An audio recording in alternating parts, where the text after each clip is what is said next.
The PC gave us computing power at home, the internet connected us, and mobile let us do it pretty much anywhere. Now generative AI lets us communicate with technology in our own language using our own senses. But figuring it all out when you're living through it is a totally different story. Welcome to Leading the Shift, a new podcast from Microsoft Azure. I'm your host, Susan Ettlinger. In each episode, leaders will share what they're learning to help you navigate all this change with confidence. Please join us. Listen and subscribe wherever you get your podcasts.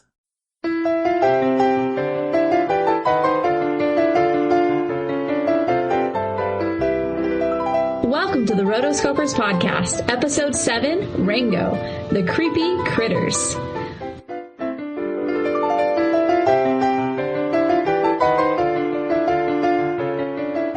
Today's podcast is brought to you by Audible.com, the internet's leading provider of audiobooks with over 100,000 downloadable titles to choose from. For the listeners of the Rotoscopers podcast, that's you, Audible is offering a free audiobook download with a free 30-day trial. Personally, I love audiobooks. I listen to them all the time. I listen to them in the car, when I'm jogging, 15 minutes here, 15 minutes there, and it's a great way just to listen to the books that you've always wanted to listen to, but you never think that you have time. I listen to about a book or two a week, and it's definitely thanks to Audible that helps me. The great thing about Audible is that you get to keep the books. They're yours forever.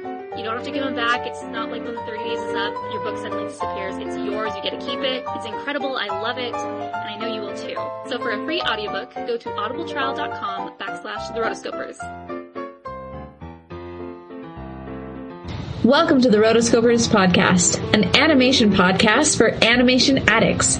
Disney, DreamWorks, Pixar, Don Bluth, and everything in between. And I am your host, Chelsea Robson, the ruinous, tunous cowgirl in the Wild Wild West, along with Morgan Burt, the magnificent, marvelous, Madam Morgan, and Mason Smith.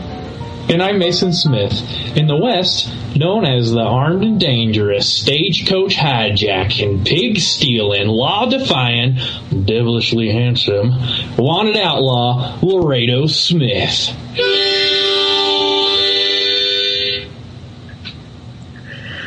Thank you. Where'd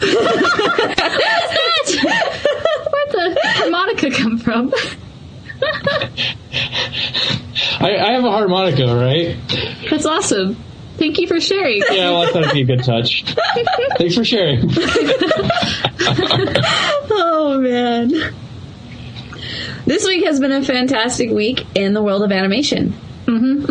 Morgan and I, we had the opportunity to watch a documentary called The Sweatbox, and it was about the making of the Kingdom of the Sun, aka The Emperor's New Groove. Did you watch that, Mason? No, I didn't check it out. You missed out because Seriously. This is a only twice released documentary. It was actually made by Sting's wife because Sting wrote a lot of the songs for Kingdom of the Sun and a lot of them got cut, so only a few made it into an Emperor's New Groove. So anyways, Sting's wife was commissioned by Disney to make this documentary about the making of the film, and of course midway through things changed and got thrown out and it didn't quite turn the way they wanted it, so pretty much this is a documentary Disney does not want you to see. It definitely paints a bad light on about all the bureaucracy of making animated films and how structured and corporate it is, especially in the Disney company. And it was on YouTube for a few days and then mysteriously taken down. Yeah. So I woke up one morning and was looking through my Facebook and I saw that a friend of mine had just posted and I was like, oh, that looks cool. I'll watch it. And I sent it to Morgan. I probably should have sent it to you. I'm sorry. But it was an eye-opener. It was supposed to be like the next Lion King. It was by the director of The Lion King. Like, it started out being him, and it was supposed to be his next epic that they were going to do. And so they had lots of different music from lots of different types of music. Yeah, genre, yeah. Yeah, just many different genres that they played into this.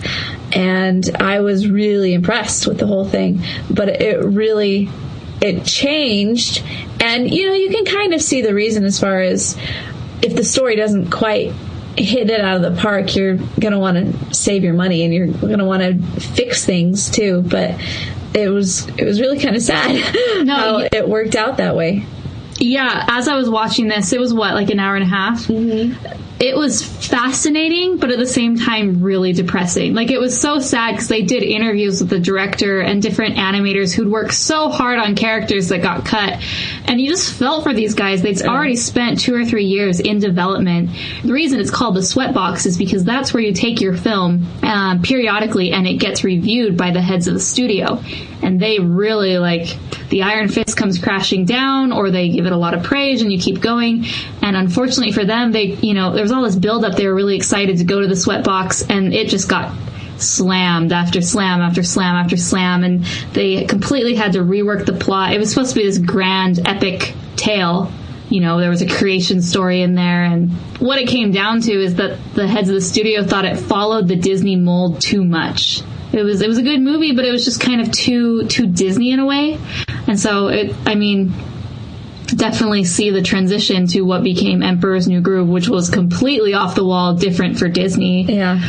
I know Kingdom of the Sun would have been a good movie, and a lot of people would have preferred that version, but Emperor's New Groove in its own right is an amazing film. It is. So, Here. I'm sorry you guys can't watch it. I mean, you can. I did read on the YouTube comments before it was taken down that someone put it on, like, BitTorrent. So if you're desperate to watch it, then go and do those things. But I did not tell you to do this, and didn't hear it from us. But you didn't see anything. Well, my animation world has been pretty busy and stressful. I'm currently working hard on my application to BYU Animation. Yay. Coming up in June. That's coming up soon. Yeah, don't remind me. Tell me something I don't know. I've been working on sketchbooks. I've been working on figure drawing. I've been working on 3D graphics projects, and I really haven't had time to watch much animation. But you are animation. I guess so. I just hope I get in.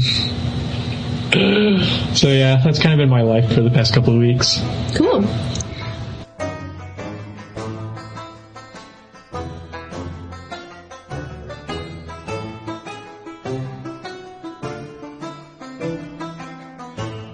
So let's move forward to the news. We have 3 main news stories today, keeping it short and real. You know, we don't want to waste too much of your time, but it's not waste because it's animation and it's awesome. Am I right? You're right. Thank you. Yeah, you're right. So, and you know what? When you're right, you're right. I know this already. Okay, so our first news story, and this definitely has taken the animation world by storm, is Glenn Keane left Disney after nearly 38 years at the studio. Oh, holy cow. So, Glenn Keane, for those of you who don't know, he is the legendary animator who did Aladdin, Ariel, and Tarzan. He's kind of an animation god to a lot of people. On a Friday, he wrote this letter, and it got sent to his colleagues, and what he said is, after long and thoughtful consideration, I have decided to leave Disney Animation. I am convinced that animation really is the ultimate art form of our time, with endless new territories to explore. I can't resist its siren call to step out and discover them. Huh. So, I mean, first off, being at the same company for 38 years, no matter who you are and what industry you're in, is a long time. Now I think so much it's the norm just to switch companies every few years and kind of, it's not like the olden days where you stay with the same company, but for him to have stayed with it since the 70s and through its goods and its bads, I feel like he went through the 80s, which was a rough period. The 90s were great, and then middle 2000s, early 2000s, where it definitely struggled, and he was still there. It shows a lot for who he is and how much he's supported this company. Yeah. So here's some of the characters he worked on. As an assistant animator, he worked on Penny and Bernard from The Rescuers. He worked on Elliot the Dragon from Pete's Dragon.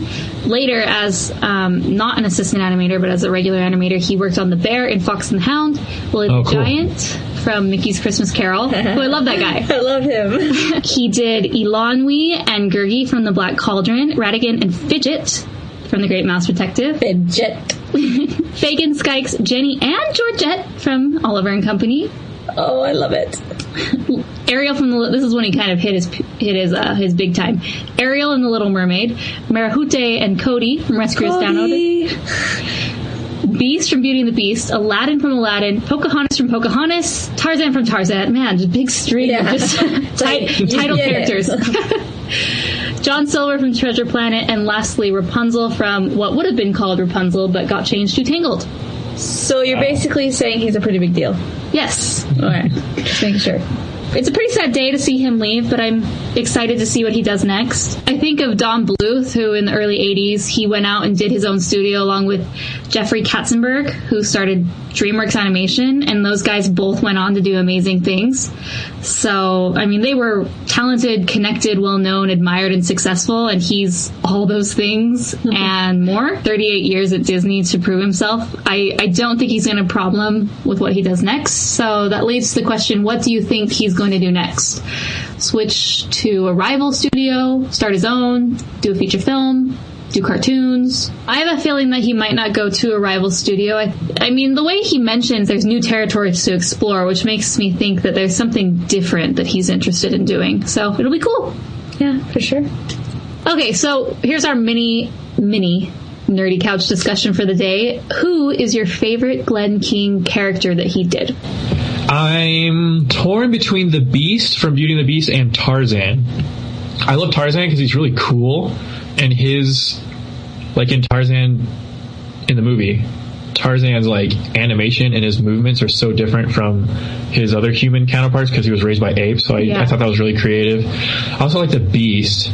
For everyone who's heard episode 1, you know my stance on the Beast. I think he's a fascinating individual. And so yeah, I'm kind of torn between Beast and Tarzan. Probably Tarzan more.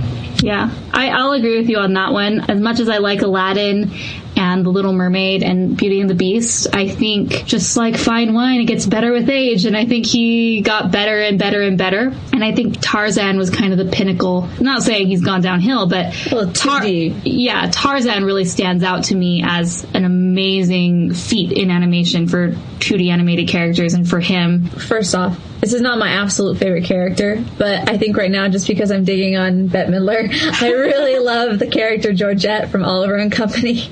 Like, she's just a great all-around character. He's just done everything, and so he can do anything that he wants. Yeah. Just a quick bit of news here. At the beginning of this month, they released the book, The Art of the Secret World of Arrietty. It's got your concept art, your layouts, your stills from the movie, all of the art from that film. I remember thumbing through the art of Spirited Away years ago, same studio, and it was awesome. It blew me away. And gotta love those Japanese animation art books. That's actually one of my, I have a bucket list of 100 things. This is really a dumb thing to have on the list, but one of my goals is to have the art of Secret World of Arrietty, the art of Aladdin, the art of Pocahontas, to have a whole collection of all of those books. That'd be awesome. Isn't that cool? Yeah. So I don't own any yet. So one day I'll get. They're so expensive, but yeah, I tell people an easy Christmas gift. You can get me this, but it never happens. So it might take me a while to get this collection. Might, yeah. So, anyways, especially since now some of them are out of print, so price keeps going up and up. Oh, cha-ching. Yeah. Okay. Our last bit of news. Trailers. This is the week of the trailers. So, we're going to talk about 3 trailers that we got, which were kind of first glimpses. We'd see production stills before, but this was the first trailer of each one of these.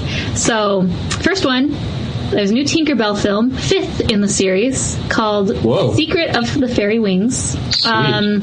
Essentially what it is Tinkerbell, she goes off into this forbidden part of the woods, which is called the Winter Woods, because Tinkerbell and her friends, they're all spring fairies, and they deal with the flowers and making things grow. So there's this other side of the world where it's all about winter, so Tinkerbell just can't help herself, and she just goes and can't resist its call, and she meets a new fairy and then discovers the secret of the fairy wings, whatever that is. Yeah, I've only seen the first and third Tinkerbell film. I do want to see more. I've just never gotten around to it. I don't know. These films they're pretty standard, direct to video. Obviously this franchise is a big moneymaker for them, so that's why they keep pumping it out. So that's why they keep making more. But one thing, one plus about these is at least the animation's really pretty. So it's true. Hey, Morgan, was it this movie? Okay, this is a really funny story about My sister, she has Down syndrome and she loves watching movies. One of her favorite things. Every week my mom basically buys her a new movie. So we have a lot of movies here. And I come to Chelsea's house to rent films. Not even kidding. No, not at all.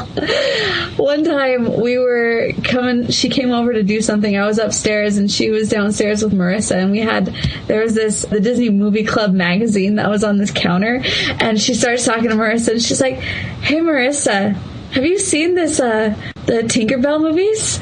"No, I haven't." "Oh, you should." It's like, at this point, I'm walking down the stairs and I'm overhearing her. I'm like, "Morgan!" Well, that's the thing. Like, I knew that Marissa got a new movie every week, so I might as well, like, push her to get one that I wanted to see. And then, of course, I get caught. Good times. That was awesome. I wish I still had that gusto about the new one, so that I did for that very first one that came out, that I was so intrigued. Yeah, maybe I should convince Marissa to get it. Yeah. It comes out in October, so it'll be a while. But hey, miss. Hey. Oh, okay. Okay. Did you have any thoughts on it, Mason? Yeah, I just thought it was pretty. I mean, it was cool. I haven't really gotten into the whole Tinkerbell films. I don't know why I haven't. Oh, really? Me either. It seems like your type. Hey, well, you know. The next one was Hotel Transylvania.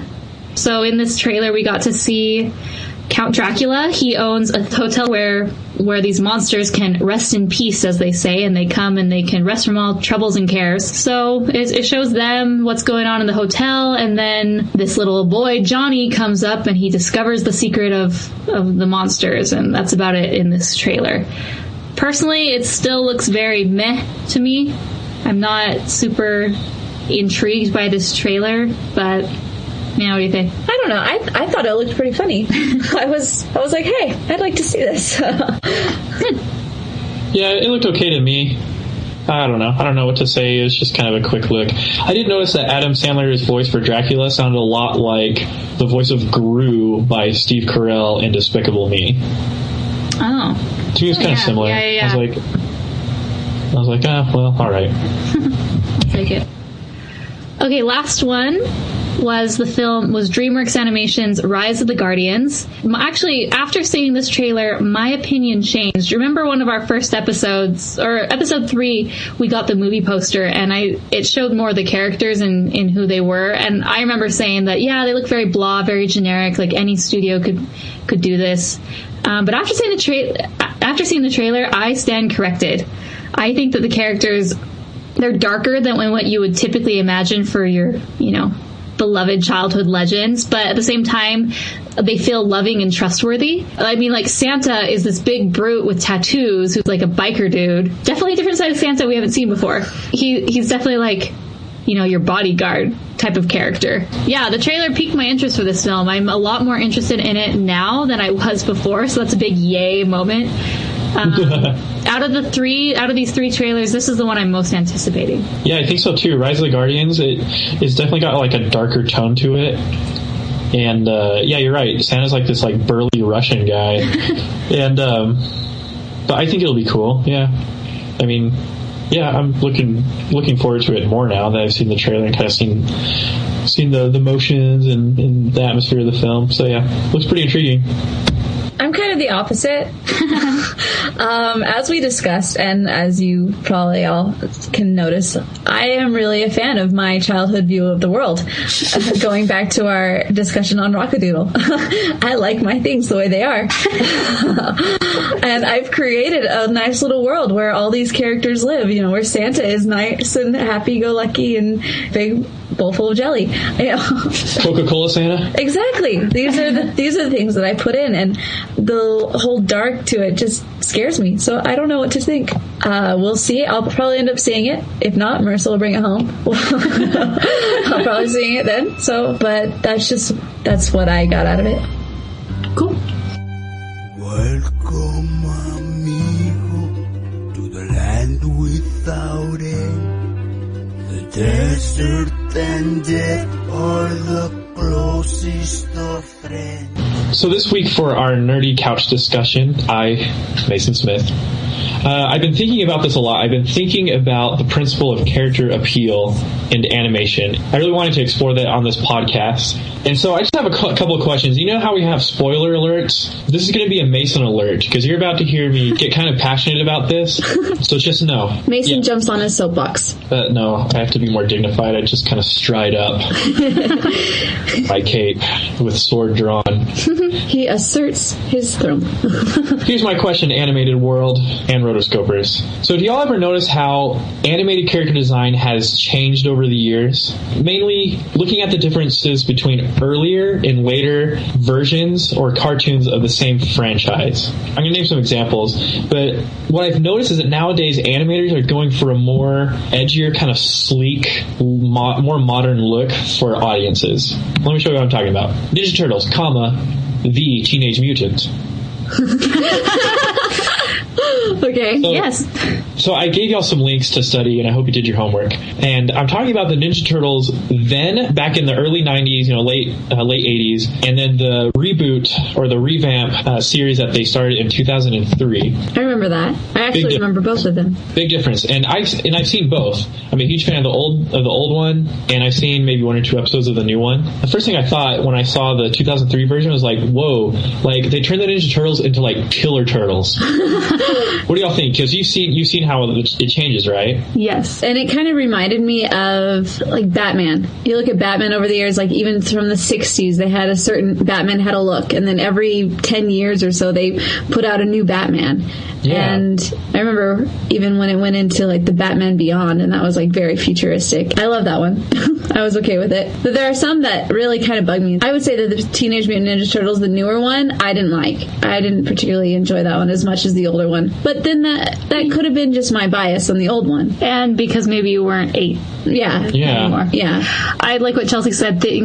Styles, they've changed. If you look at all the Hanna-Barbera cartoons in the 60s, they all look the same. They all had the same like way of animation and side-scrolling. And then it switched. In the 80s and 90s, I think it's a lot more true to anatomy and the comic book style, which some of those cartoons are based off. And then late 90s, 2000s, it was a huge shift. I think of Genndy Tartakovsky. He came around in the late 90s with Powerpuff Girls, and I remember how completely different Powerpuff Girls looked compared to everything. Yeah. A lot of his stuff has this very stylized look to it. I think of Samurai Jack, which he did, Dexter's Lab, and the first... Personal favorite? The first edition of the Clone Wars. Before it was all VeggieTales. The first 2 seasons, which were amazing. I haven't followed the new ones, but his style definitely, I think, represents this shift in animation, where it's slick lines, very minimalist color. We're not trying to work on the shading. It's just this character has one color, maybe one shading right here. Very simple in my mind. To me, it's probably like easier to animate. It's probably cheaper. Obviously, things have changed with computer helping a lot in animation now, but it's kind of sad, I think, because I think back to one of my absolute favorite cartoons is Masters of the Universe, He-Man. It was awesome. For me, it kind of takes a bit of the edge away. It's like, oh, well, whatever. Yeah, I think of the Hanna-Barbera cartoons where they weren't full animation to kind of cut corners. All the characters had to have necklaces or shirt lines or something around their neck, so that way they only had to animate the top head talking and the sleeve from the neck down the same. Or if they were walking, they just left the head and then they just had the walk cycle of the body. That has nothing to do with style, but that's something they did. Morgan, you just ruined Hanna-Barbera for me. Sorry. What mainly is bothering me is, the design and the anatomy of these characters and how it's changing. And I'm not saying it's totally a bad thing. Look at Ninja Turtles. The comics, I think, were closer to the 2003 version of the cartoon. And then they did the 2007, the CG film, TMNT, which I really enjoy because they can accomplish a lot more comic book action with the more sleek character designs. And I think they look more like teenagers than the kind of bulbous character designs that we had, back in the 80s. Yeah. But in some cases, I don't like it. Like, I understand that you have to simplify your pipeline, and when you're working on animation, you have to make things, cost effective. Look at the X-Men, and this is where I'm about to get my pash on. I have been watching the X-Men animated series on Netflix Watch Instantly for a while, and man, I just love it. I actually saw the live action movies before I started watching these old cartoons again. And I'm not a big proponent of the movies, but talking animation, back then, I thought it was great. Sure, the animation looked awkward because maybe techniques weren't as refined back then, but the costumes and the body proportions and everything was so faithful to the comics that it was like I was watching the comics, but it was a kids show, Yeah, and totally. I think maybe kids loved that because they didn't have to go to the comic book store to see these characters come to life anymore. And then they did a bunch of revamp series. They did X-Men Evolution, and they did another one. I think it was a kind of a mini series where Wolverine is the leader and stuff. Mm-hmm. So look at the X-Men then and look at them now. I don't like it.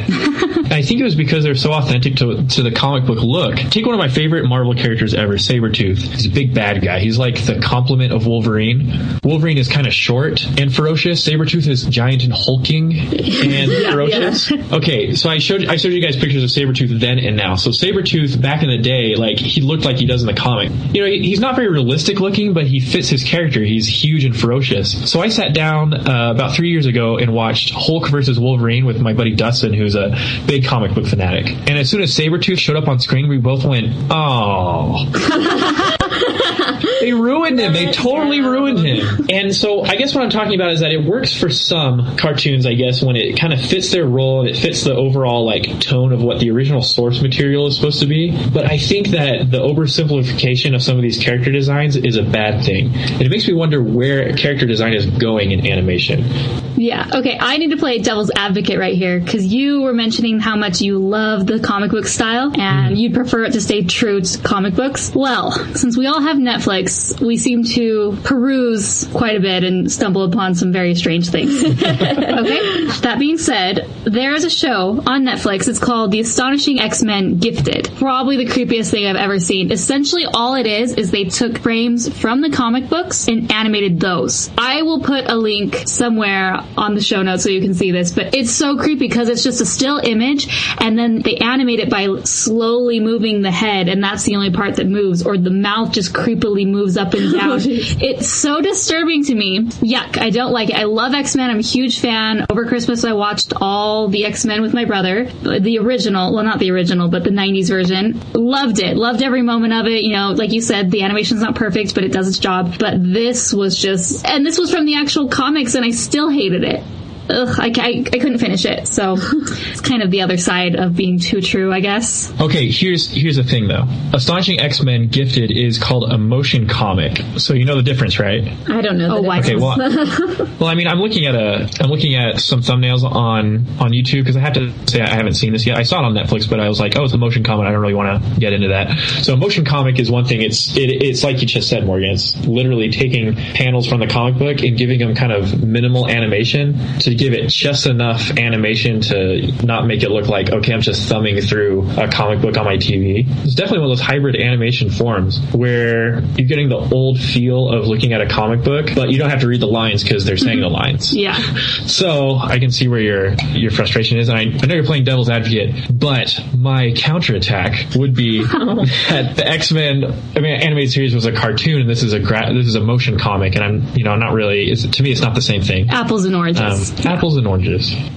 So yeah, that's a good question. Astonishing X-Men Gifted is a motion comic. That's a little too much like a comic book. At that point, I think I'd just like to pick up a comic book and read it. And so going back, and there's tons of examples. There's the Hanna-Barbera cartoons. There's even Dexter's Lab. The newer seasons I think they did they got some new animators or something, or they tried to do some new series.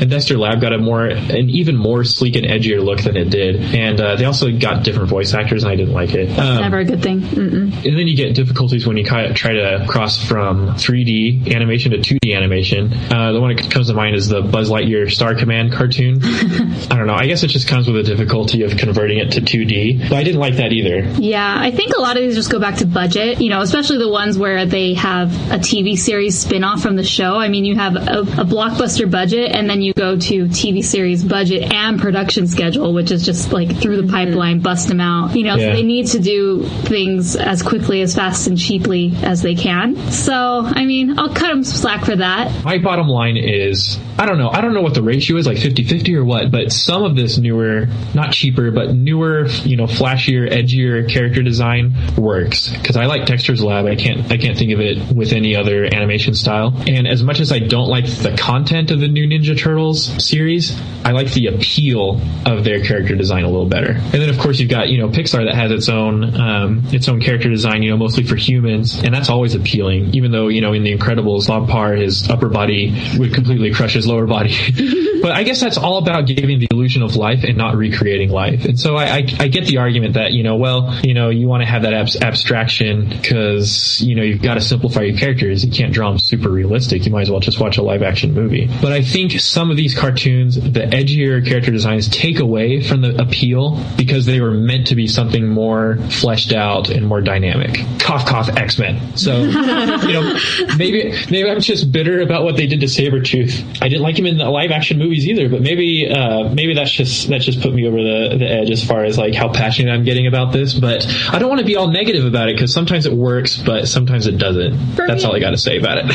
Yeah. So for our listeners, if you have opinions on this and you've been shouting to yourself or into your iPod, just send us an email. Let us know your thoughts. How do you feel about character design and character appeal and how it's changed over the years? So just send us an email at therotoscopers@gmail.com.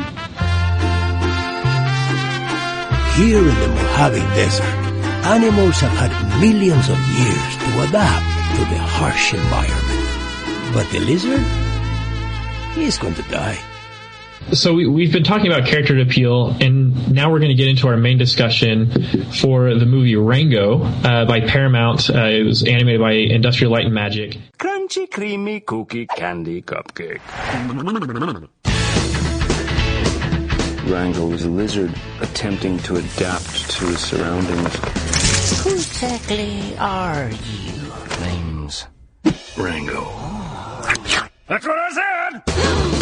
He's trying to figure out what he's supposed to be, like most of us in life. Hola. You ain't from round here, are you? It's certainly nothing I've ever done before, any of us have ever done before.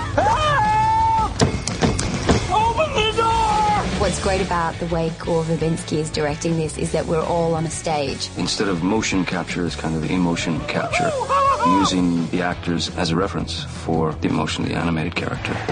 Now you get back on in there and you assert yourself, and I think you'll find the people of this here town to be surprisingly hospitable. Thank you, Sheriff. What? Not you again!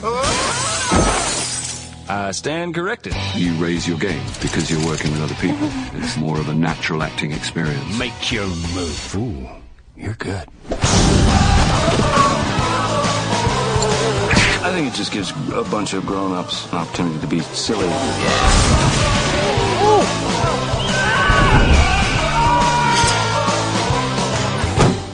What's he doing now? I think it's a number 2. Johnny Depp is Rango. Yay! Rango! Rango actually won the Oscar this year. Woo! And we'll be talking a little bit. We'll be talking a little bit about why it did and if we agree with that. And so, what are you guys' first thoughts when you saw this or you saw trailers for it? I wasn't really in the country when this came out, so I had not heard a word of it until I got home, and we started talking about it on the podcast. So I was like, okay, I'm going to have to look this up. But as far as when I saw the pictures of it, when I first saw like different billboards or anything of it, I thought, Interesting. I didn't know what to think of it, though. And you're right, Chelsea. Like, Rango, this film has been kind of like lurking in the shadows during our podcast because we always mentioned it, and it's won the Oscars, and we talked about our favorite films, and that's how it was for me. Like, I would see previews and spots for it, and I was like, I don't know if I want to see it. And then after talking to one of my animation professors, he had a lot of praise for it. And then we got on Netflix during a family vacation, and I watched it one night on a portable DVD player in our travel trailer, and it was good. Like, it was cool. I was like, wow, Wild West animated film. I tried to think about the last time they did a Wild West animated film. My first thought was 5 Goes West. True. I think they did other ones. Home on the Range. There's 5 Goes West. Yeah, there was Home on the Range. And do you remember the cartoon series, The Cowboys of Moo Mesa? They were literally No. steers with guns in some steer town. I remember a picture in my head just coming up. Yeah. Yeah, there was an arcade game which was boss, by the way. But other than that, I can't think of that many like Wild West themed or Wild West universe animated films. This movie was creative because I liked how they kind of made up this miniature animal western world that was in the real world because there were cars and people like humans, but they had the town of Dirt, the iconic Wild Western town in this film. It was made up of a hodgepodge of a bunch of household items that kind of made up their miniature Wild West world. And definitely, and another first impression I had when I was watching this is the first animated film by Industrial Light and Magic, the visual effects studio that George Lucas started when he worked on Star Wars. To me, it just looked different. Like, it was a different look, and this look of Rango is something we're going to be bringing up a lot during this episode. But that's one of my first impressions. I was like, this is totally different from anything I've ever seen in an animated film. Yeah, I don't think it's a coincidence, the different look and feel of the film, and the fact that ILM was the company that produced it. They're a very high-end special effects company. You know, if you think Transformers, Star Wars, they're masters of their craft, and especially they're masters at creating special effects that fit into the real world, that fit into live action. So they're really good at kind of replicating life on a very exact mimicking sort of way and making it blend. So I definitely see that trend in this film because it feels real. Like, there's certain parts which we'll talk about in a bit, but I feel like this could be part of the real world, but it's just slightly off that obviously it's not. But yeah, they did a great job in this movie. I thought it was a fantastic job too. I liked how, what you were saying, it looked really real, but it never got to that point where it's like not cartoony enough that it would like take you out of the story. Yeah, definitely. Another thing I noticed, and it was kind of something I noticed a little too much, I think, was the presence of Johnny Depp in this film. And this movie played pretty heavily off of Johnny Depp because he was the central character, Rango. For me, Johnny Depp has a very strong presence in all of his films. I mean, it's kind of hard to debate that. I loved his dialogue. It was really funny at times. And, okay, first quote. I like it when he's in the bar and he's like convincing everyone that he's Rango. And he's like saying, I've seen all sorts of things. And he goes, you spent 3 days in a horse carcass living off your own juices. It'll change a man. It'll change a mind. I loved it. And everybody's like, oh, yeah. His dialogue is there. Like, it's got such a strong presence, and there's so much of it because he's, he talks so fast because he's this, fast-thinking, sly chameleon. For me, it kind of got a little annoying in some parts, but for the most part, I enjoyed it. But I guess I just want to make a note that this was definitely like, what do you call it in the movie industry when it was like they practically made this movie for this actor? I wouldn't go that far for Rango, but Johnny Depp has a huge presence in this film. Yeah, I feel like he took up 80-90% of screen time and dialogue, and everyone else, they were there, but it was the Johnny Depp show for the most part. Can you imagine the Johnny Depp show? I didn't have a problem with Johnny Depp's presence, or as you say, too much of it, I guess. I don't feel like there were parts where I'm like, oh, this is Johnny Depp's voice. I'm noticing Johnny Depp. I kind of got lost in the character, so it didn't bother me as much. And I think that was kind of part of the character, that he was this like scatterbrained, frantic, skittish fellow. So he's like all over the place. He's talking super fast, and that may have been one of the reasons you were kind of annoyed with it. To be honest, I really didn't notice. Well, first off, I didn't even realize that it was Johnny Depp. Oh man! I got the red box, and red box doesn't have like the picture or the names of the people on there. So I was like, okay, what is this? I just put it in and went with it. So I didn't have the mental picture of Johnny Depp in my mind when I was watching it. So it didn't bother me. Like, I there was nothing that came across as this character is too much. There's too much of this character in here. I didn't have that in there. I just thought, wow, this little lizard is really, like, he's interesting. What if Johnny Depp did voice acting during the Disney Renaissance, or during, the golden age of Disney animated classics? What characters could you see Johnny Depp voicing for? Well, I think if Johnny Depp were around back then, he would have been one of those Disney go-to guys, like Phil Harris or Jim Cummings, where they use them constantly throughout different things. I could see him as villains, clearly, and good guys. Probably, I could see him as Stromboli, the villain from Pinocchio. Stromboli, really? Yeah. Or, like a Clayton from Tarzan, or on the good guy side, Clopin from Hunchback of Notre Dame. Was he the jester? Yeah, the goofy jester. The fool guy, who sings. I could see him doing something like that. Yeah, that's interesting. I don't know, it's just a little what if, just a little speculation. Well, cool. Okay, so what did we like about Rango? I love the atmosphere. The whole atmosphere of the film was like, just the lighting and the texturing, it just pointed towards a Wild West movie. Like, you had the glaring, blaring, bright desert, that's all disorienting. And then you had kind of the dusty, low-light locales of the Wild West town of dirt. And then the outdoor scenes were really cool. The outdoor scenes were like you said, they were realistic. I was talking to some folks at work yesterday who really liked Rango, and I was like, why do you like Rango? And they were like, some of those outdoor scenes are so realistic that I thought they were real. Mm-hmm. I think that's a huge strong point of this film, that it has such a cool atmosphere. The character appeal in this film is very powerful, and the whole character design was super cool. What do y'all think? Oh, for sure. Like, the armadillo, he was, for me, the moment where I was just like, oh, wow, things have really changed in the world of animation. Because last time we just did Toy Story, which was the very first one, and thinking back from Toy Story to, Rango, where you're just like, whoa! You look at the armadillo, and it's like every little thing, the hairs on his, like, mustache thing. Like, just everything was so perfectly done that you just look at it and think, what the heck is this? Yeah, I watched it, and there's one point where you sit there and you look at it, and I was kind of lost in it, because I was thinking, could that be real? Because that's pretty darn close. If that thing wasn't talking, I would think it was real. Yeah, seriously. And going back to Toy Story, comparing it to the first animated films, there's a lot of fur going on in this film. Yes. You got, mottled, matty, nasty fur, and you've got, kind of brushed fur, and it fits the personality type. I think back on Scud, Sid's dog from Toy Story. Poor Scud, we're always berating him. I think we berated him in episode 5. Scud was he didn't have much fur going on, and now, in today's movies, you've got so much detail going on, with the fur effects. I'm looking at applying fur to 3D models right now, studying 3D graphics. It's super complicated, and when you're animating, how you get the whole fur to flow and move with the wind or with the character's motions, it's super complicated. And you're right, this just shows that animation has gone such a long way. One of my favorite quotes in this was at the kind of toward the end, where the mole is he's in the jail, and he's like, "Come here, son, I have to brush your fur. You have to look good when you go to meet your maker." Yeah.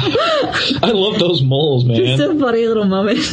I don't know what it is about redneck cartoon characters, but I just love them. They hit the nail on the head with the voice on the old Robin Hood for Disney. Oh, yeah. But man, I love those mole people on Rango. Oh, mole people. And speaking of Rango himself, I really liked his character design. The first thing that stood out to me was that his face isn't symmetrical. It's not. He has one eye that's up higher than another.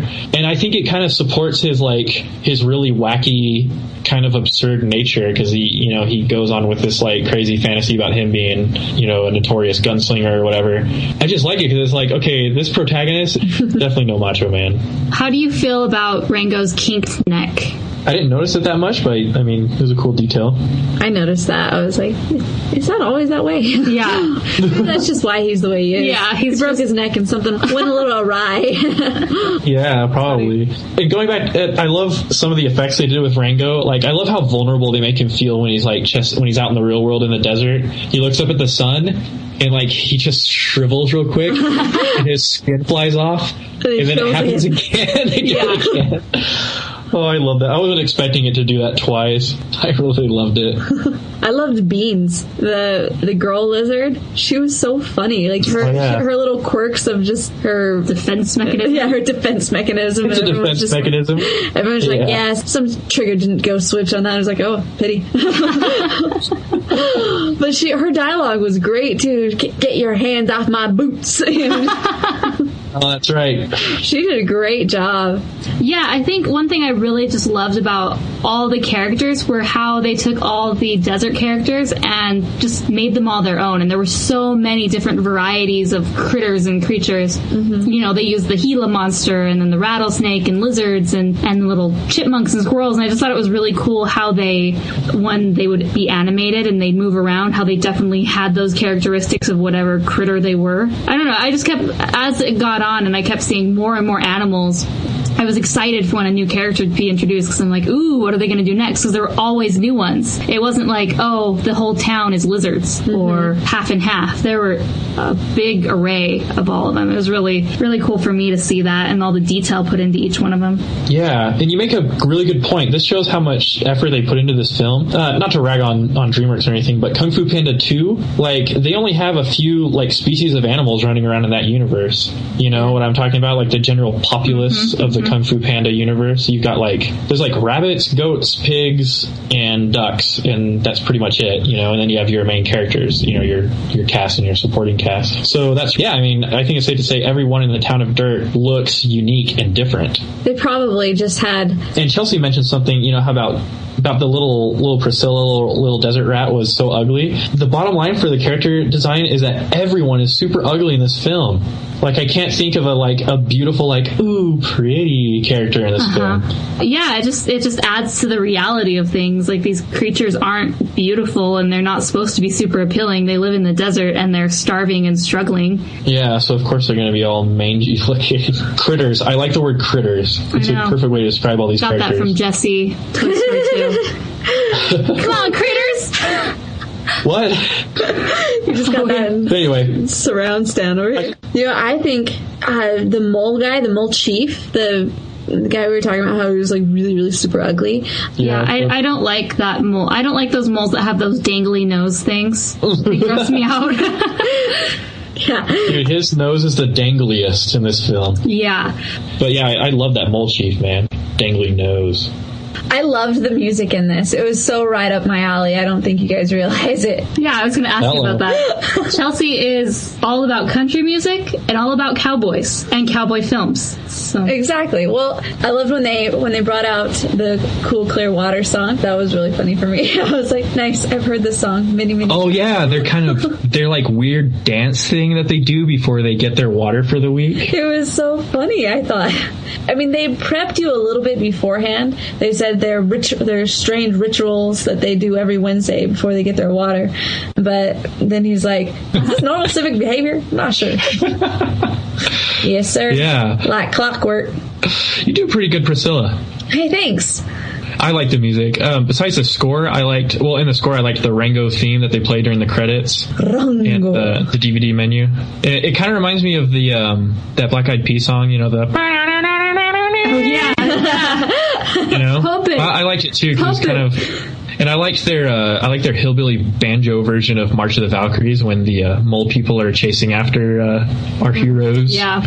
There's nothing better than a good, carefully placed banjo that really spices up the energy in a film.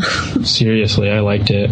So when I think of this film, if I were to describe this movie in one word to my friends, I would say texture. Texture. You know, it's just like looking at Rango's skin alone. That's some really complex texturing. In animation, you use what's called a bump map. It's a scale of black to white and everything in between, and all that implies.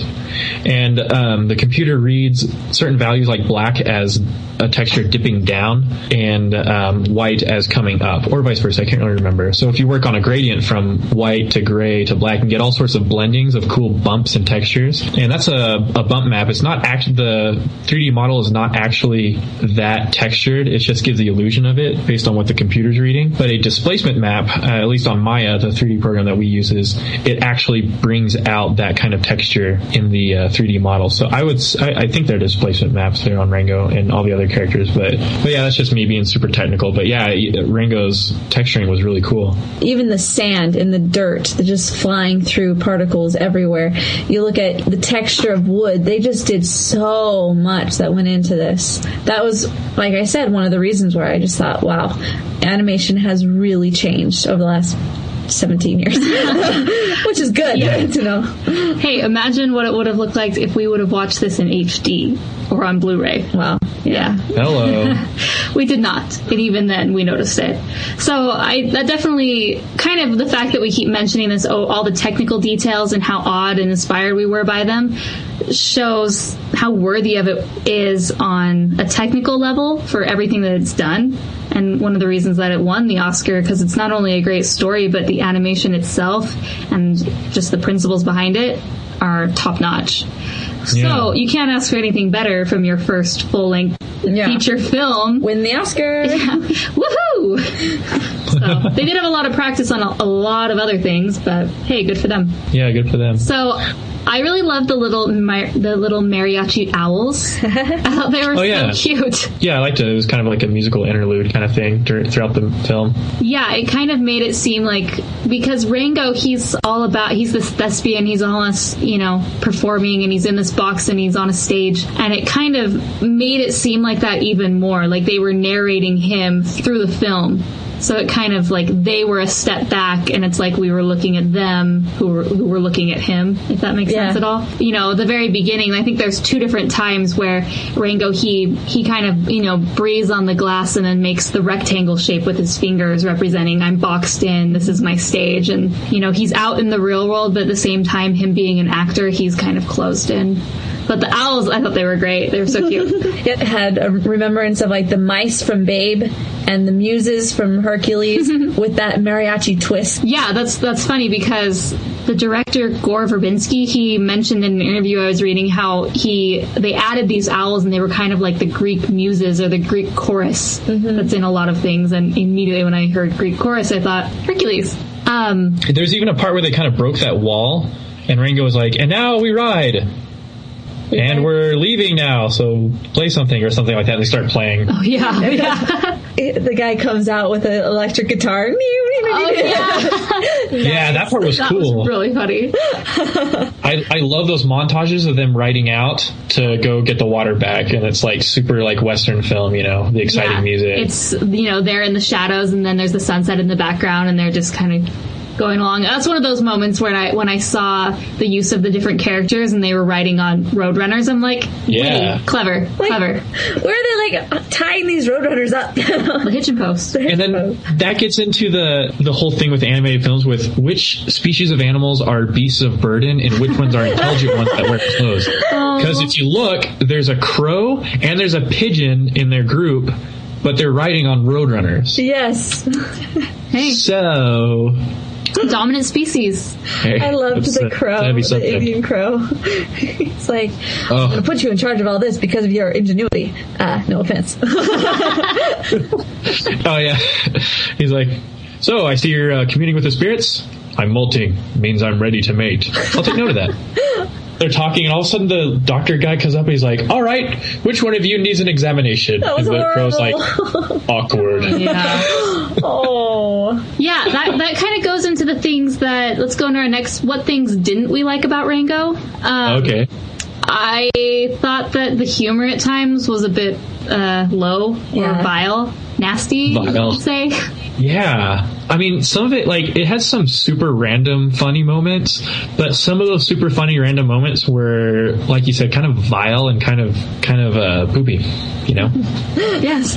Yeah, they definitely were letting you know that, no, this isn't Disney. I prefer to keep things clean, but, not everyone does. And I was thinking, well, why do companies and filmmakers feel that they have to, like, push the limit and make it crude? distinguishing themselves by being, by dirty jokes and stuff. I don't know. I always believe in the motto, keep it classy, but... Classy never goes out of style. Never. Yes, fashion goes out of style, but class never does. I was thinking about that, and I was reading an interview by the director, Gore Verbinski, and he helped clarify that. He said, essentially, that a lot of animation is seen as kids' movies, and there's this filmmaker named Ralph Bakshi, and he directed a lot of adult-oriented animated films that were rated like X, probably some of the only, yeah. And so he's like, why aren't there more guys like that? And I'll read the quote. He says, we're all sitting here talking about family entertainment. Does animation have to be family entertainment? I think at that cost, yes. There's the bullseye you have to hit, but when you miss it a little bit and you do something interesting, the bullseye is going to move. Audiences want something new. They just can't articulate what.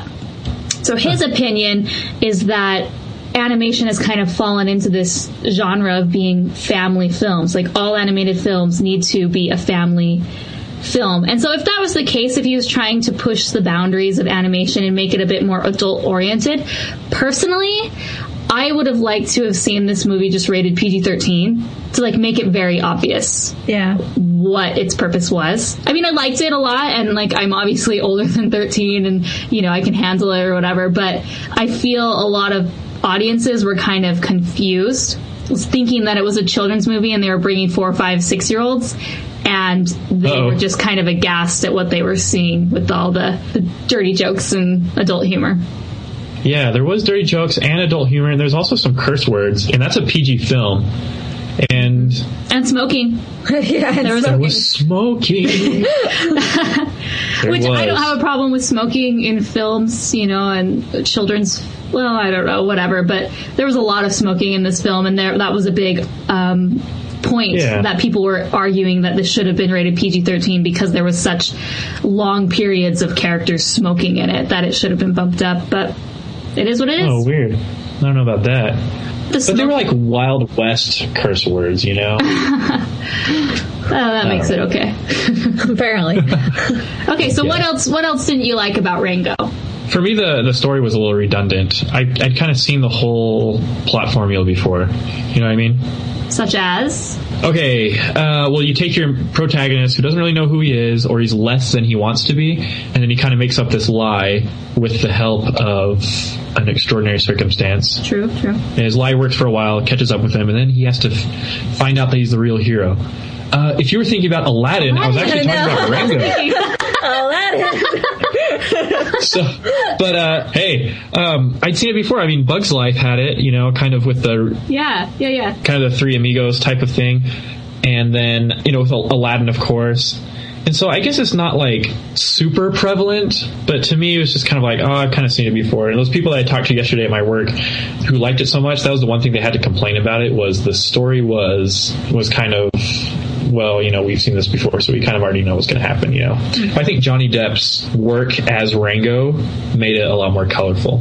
Yeah. And made it more interesting. But the base backbone of the story was the same as Aladdin and Bug's Life, basically. And the fact that, there were lots of things kind of like eye candy, like we mentioned, the animation and where it was set and the time period and all the characters that kind of didn't make you focus so much on just the simplicity of the story. Yeah, good point. There were some plot holes for me. There were just a few of them that I was just thinking, well, I don't understand what is that one. And for example, throughout the whole thing, they're talking about, there's this water that keeps getting dumped into the desert, and I'm thinking, they never really solved that, told you who was dumping the water exactly. I mean, it was just... Was it the pipes before, but they got rerouted? I don't know. And that's the thing, you don't really know where that's coming from. And then also they keep talking about, it's such a bad thing that they're just dumping water, and yet they move the pipes and flood the entire city, and that's okay, and everyone's just dancing around. But still, there's just a few little things. I'm just I don't understand what that point was, but whatever. Yeah, one thing, I kind of got an anti-religion vibe from the film. It was more towards, it was pro-spirituality but anti-religion, with all the rituals and the dogma that's maybe associated with religion per se. I felt like they kind of mocked religious rituals rituals, they were really kind of making fun of the townspeople getting together and doing their water dance or whatever they did. And then they go, and the whole time they're talking about the Spirit of the West, who happens to be a Clint Eastwood clone directly, and because Clint Eastwood was in a spaghetti western called Man with No Name, so he's a complete clone of that guy. But yeah, like the Spirit of the West as this infamous person that they're supposed to talk to and get answers from, and Rango goes, and essentially he says, I can't help you have to do it on your own. And I kind of pictured that guy as the God figure. Mm-hmm. And then they kind of spun it and said, oh, you don't need God. Just figure it out yourself. It was definitely, I would say it was neutral religious-wise. I mean, Spoons, he gives a prayer, but it's not a prayer to God, it's a prayer to the Spirit of the West, who turns out to be Clint Eastwood riding a golf cart, I didn't see the ridicule part of it. I think the whole ritual with getting the water and that, crazy weird trance dance that they do, I think it was kind of meant to kind of emphasize like how weird and outlandish this town was. Uh-huh. And they did draw parallels to like a strong preacher presence. The Mayor Turtle gets up, talks about their salvation, and everybody's like cheering, and they're getting real excited up on his stand. So I saw parallels to modern religion with that. I don't think it was mocking it, but it was probably a reference that fit with a Wild West theme that they wanted to go with. Okay. And I don't know. I mean, Spirit of the West was definitely modeled after Clint Eastwood. And I guess they just put the Oscar statues in the back to identify him, just kind of hint. But yeah, you're right. It was kind of weird that he didn't go out and help Rango. It would have been cool if Clint Eastwood just walked up to dirt, stepped on Rattlesnake Jake, stepped on the turtle, and just shot Rattlesnake Jake. That would have been cool. That would have been a good alternate ending. The special extended ending. Clint Eastwood, get off my lawn. He just shoots Rattlesnake Jake. Okay, I think this film should win an award for the most like random, wacky, like ridiculous, humorous lines, especially from Rango. We've been talking about his character and Johnny Depp's work. Just some of the specific stuff that Rango says is ridiculous. Going back to the bar scene when he's like talking about himself, he goes, I see things make a grown man lose control of his glandular function. And he goes on to the horse thing. And it's just like some of the weird stuff he just says. Like he's like making an autograph to some kid. He's like, now remember, son, stay in school, eat your veggies, burn everything but Shakespeare. Who's Shakespeare? That's right. And going into religion, he autographs someone's New Testament. Oh, you want my John Hancock right here? All right. Yeah. When he's talking about the water problem, he's like, all right, folks, stand back, clear the area. This is a crime scene now. Secure the perimeter, dust for prints, check for fibers, scan for DNA. I want a urine sample from everyone and get me a latte. Don't mix up the two. Good quotes. So, yeah. Some random things that I thought were really funny is at the very beginning when the armadillo is like telling him where he needs to go. You need to go find dirt, and then they'll be doing all this and this. Just follow your shadow, right? And so it shows him walking, and he's clearly walking contrary to the armadillo's request. And I was like, how is he ever going to get there? His shadow's not going that way. Really? Yeah, he like wasn't following his shadow at that moment. The shadow was to like around 4 o'clock, and he was going like straight north, noon. Straight noon. Oh, shoot. One thing that I think is funny now that I put the fact that it was Industrial Light and Magic who did this film, is the chase scene in the desert reminded me so much of the pod races in episode 1, The Phantom Menace. I like it. I love that canyon scene. And there was something about right when all the mole's family comes up and they're like in that circle, there's something about that little canyon area that really reminded me of Ben-Hur. Like as they're starting to do the chariot races right there. And it just made me go into the feeling of, yes, anything that happens in a desert really just has the makings of an epic adventure. Because the desert's pretty awesome. It is. Yeah, it is pretty good. Well, there's just something about deserts. So what are the conundrums that you guys have in this movie? Questions that were not answered. I got an unanswered question.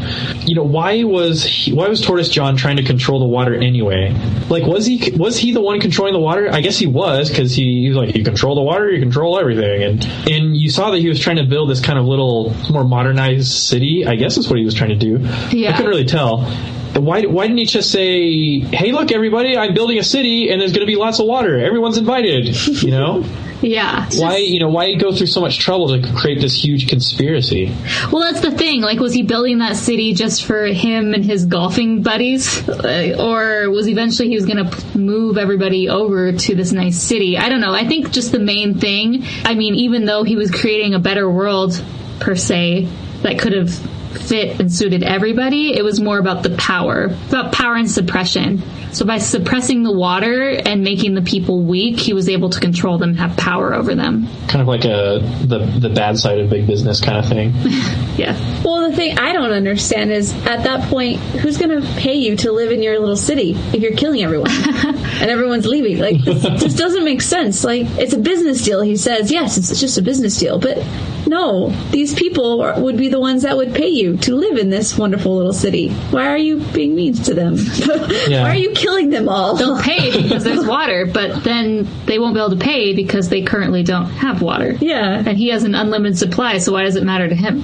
Exactly. Yeah, definitely. Yeah, and another layer of this Mayor Tortoise John conundrum is that he was holding out on the water so that people would move out and sell their land to him because he needed the land for a city. But then all his city folk are gone because they sold their land and gone off to somewhere else. So you're right. He's lost all his potential customers, I guess, if he's hoping to capitalize on this big city. Yeah, that's true. That reminds me of Home on the Range.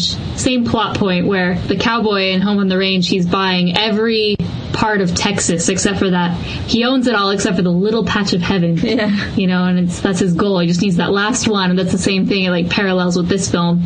You know, he just needs Bean's property, just doing everything he can to get that last little bit. Okay, I have a little bit of trivia for you guys. Okay. So, Tortoise John, the mayor, he is voiced by a man named Ned Beatty. And this guy also voiced a villain for a Pixar film. Can you guess which one? Which film or which villain? Both. I think I know. Was he, what's his name? Mr. Waterhorse or Mr. Watership Down? Or Mr. Waternoose on Monsters Incorporated? Nope. He wasn't? Good guess. Yeah. Oh, shoot. He wasn't on The Incredibles. Nope. He was Ned Beatty. He was, I know who he was. Who? Was he Muntz? Charles Muntz? On Up? Nope. Here, I'll give you a quote. One thing you gotta know about me, I'm a hugger. Oh, Lotso Huggin' Bear. Yep. Which they're kind of Lotso. They're kind of the he was Lotso, and they're kind of the exact same character with same motives. Yeah. You know, trying to control the population. He's done this before. Yeah. He's the go-to guy for this specific villain.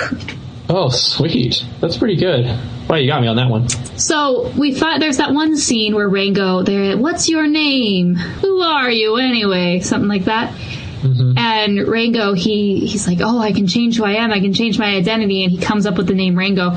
Like, what do you think his real name was before? Like, does it even matter? Steve. It was Salazar Slytherin. Yeah.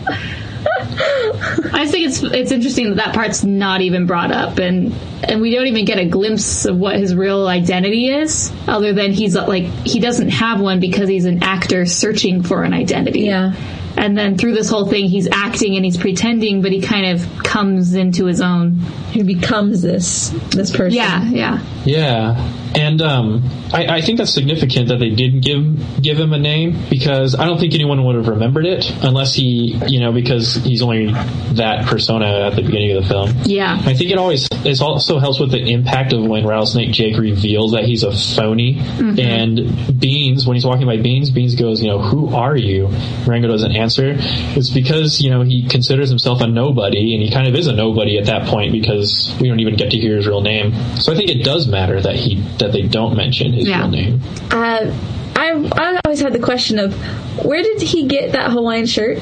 Well, it's always that weird thing with animated films about clothing on anthropomorphic, animals. There's just there's a fine line between who's naked and who's not. Yep. The roach was naked, but there's a spider who wears clothes in the town dirt. I don't know. We'll have to go into the whole nude factor in cartoons. I don't know. Maybe not. Yeah, you know how we said the Spirit of the West was modeled after Clint Eastwood? Rattlesnake Jake was modeled after Western star Lee Van Cleef, who was he was a villain in a couple of Western films. Just looking at his profile. Rattlesnake Jake really creeped me out. His eyes reminded me of the Eye of Mordor. Yeah, man, he was a hardcore character. I liked his gun too. It was his tail. Yeah. A rotary cannon. I know, and that's the most dangerous part of the rattlesnake at first, because that's what kind of gives away that it's dangerous, I guess. Mm-hmm. He was in the good, the bad, and the ugly. He was in a bunch of Western films. This Lee Van Cleef guy. So I just thought it was cool because Rattlesnake Jake kind of had a little mustache going on, and I guess so did Van Cleef in a lot of his. That's funny. I didn't even notice that. Well, he's got a mustache. Yeah. Another thing is the actors were given costumes and sets to help give them the feel of the Wild West while they were recording dialogue. Yeah, I was watching a making of video, and it was really cool because it was definitely that part where they were doing their dance before the water at noon type of thing. And it's really jerky and overly animated in their movements, and so it definitely gave the animators some reference, especially for Johnny Depp, for his character. I don't know. It was interesting just because normally you don't hear the words on the set for an animated film. Yeah. And there was a girl I was listening to her interview, and she said, "Yeah, it was really cool on the set with Johnny Depp." I'm like, "Wait, what? Oh, yeah." They actually were on set. Yeah, that's cool. Earlier today, before we recorded, we tweeted from our Rotoscopers Twitter account, and we asked you guys the question, what is your favorite scene in Rango and why? And so we had an answer come back to us, woohoo, from Mahesh Pagar. So he said, his favorite part, he says, "Who exactly are you?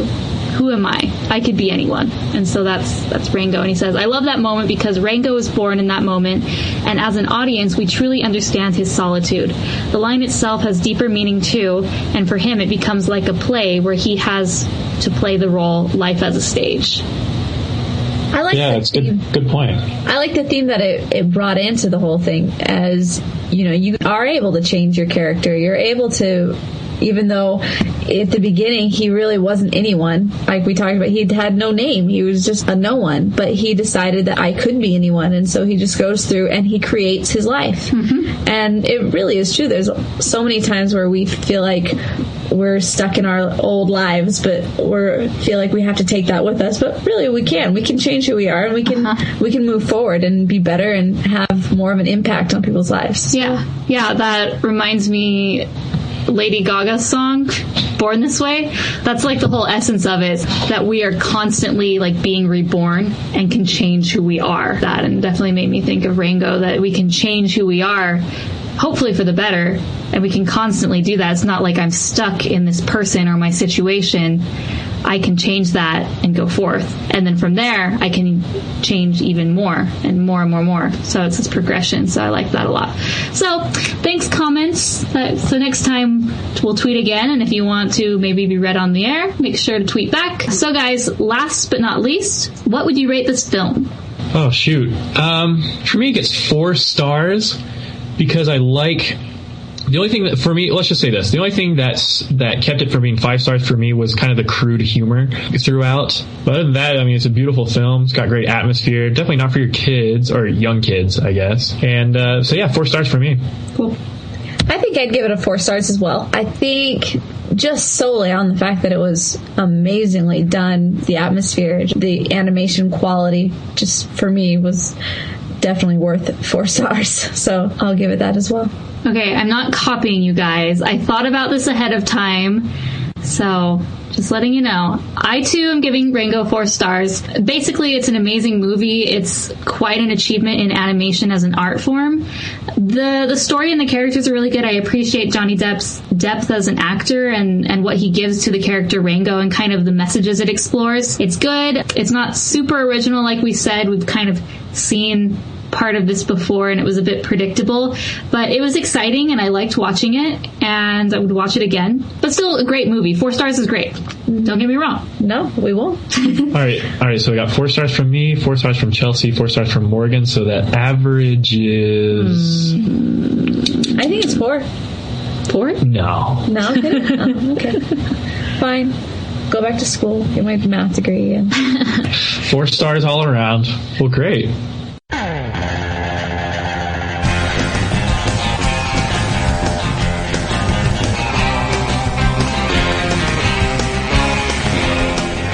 Okay, guys, so we're just going to finish this up. We have our first mailbag segment. Yay, mailbag!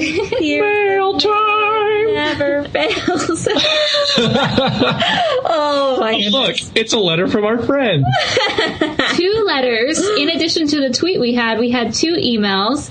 So I just wanted to read them because they're kind of nice and they make us feel good. But they also apply to what we talked about. So on the website, we posted one of the commercials for Brave. And it was just a quick 30-second commercial. And one of our listeners, Kay, wanted to respond on the website, but for some reason the comment section wasn't working, so he emailed it. So I'm going to read it. So if you haven't seen this commercial, it's just go on the news for the Rotoscopers, and it's Brave TV commercial number 2. So he went and saw the commercial. He said, I'm so curious. The stone circle, the laws of the forest, the bear, the hare. What? It's like a soup whirl of icons and clues in my head. On my dad's farm, there's a spot where there's this circle of big oak trees. We call it the cathedral. You just know that long, long ago, the center once held the parent of them all. It's an amazing place to stand. The Bear in the Dark Spell, Brenda Chapman, co-author and first director of Brave, and story artist on Beauty and the Beast. Any beasts there? And bloopers. I love the one at 33 seconds. Thanks for keeping us posted. I can't remember looking forward so much to a movie coming out. Awesome. That's from Kay.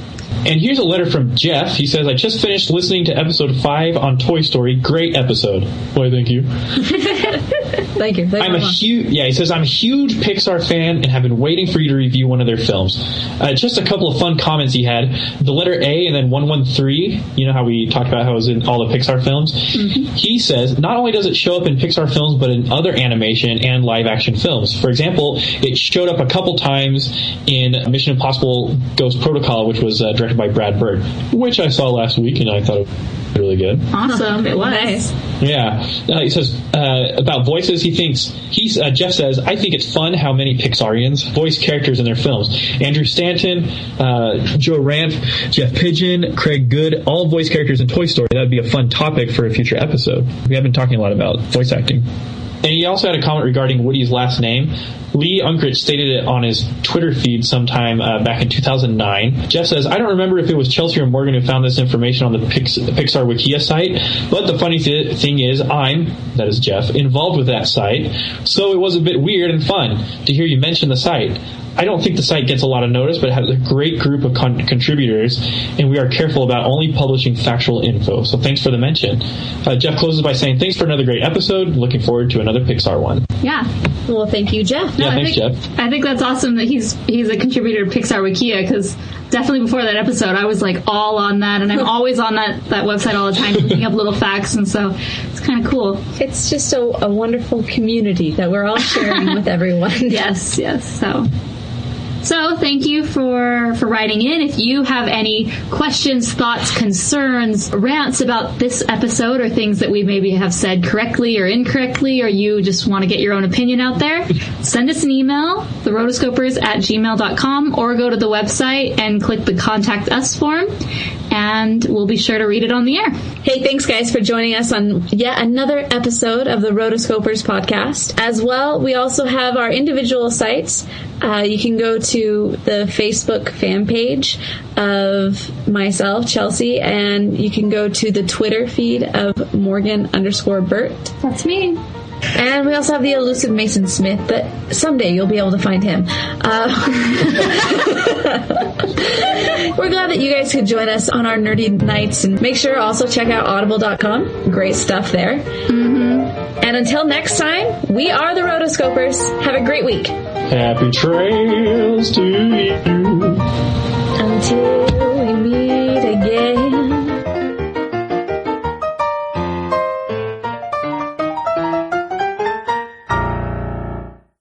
Welcome to the Rotoscopers podcast, episode 7, Rango, the creepy critters.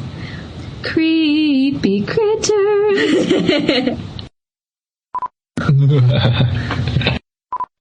Oh, dang it. It was another one of those time vortex things where I thought you were talking, you were actually talking like 10 seconds ago.